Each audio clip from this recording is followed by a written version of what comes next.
lesson, we explored the power of persuasion.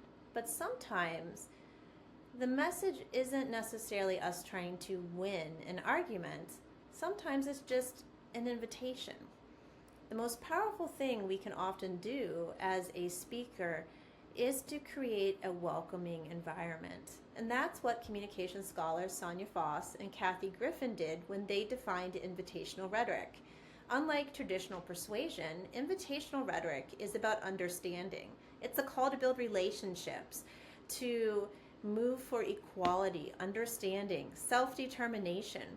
It's about inviting the audience to understand your world as you do. Invitational rhetoric is a shift in mindset, a way to build connection and a sense of belonging in the workplace or in the world that we live in now, such as the classroom. When we move away from convincing towards inviting, we create a space where everyone feels heard. Invitational rhetoric does two key things to help support inclusion. First, it helps foster empathy and understanding. Hearing personal stories from diverse speakers helps us as listeners walk in someone else's shoes. It builds connections. It reduces the us versus them mentality. Secondly, it challenges stereotypes. By sharing authentic experiences, speakers directly confront bias and misconceptions that will help then break down barriers. Going back to that growth mindset we talked about in lesson 1, invitational rhetoric also has a couple really important things it teaches us. First, it helps bring in diverse perspectives.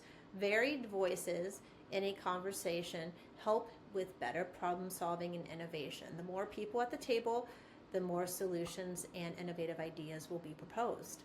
Next, invitational rhetoric also helps create a psychologically safe environment where we value our experiences and the experiences of others. We feel validated. We feel safe to grow, to learn, to continue to develop our talents and our careers.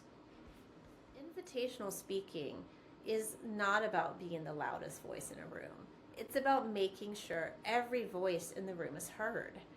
When we stop trying to win the room and start inviting the room, we don't just become a better speaker, we can become a better leader who builds genuine connection.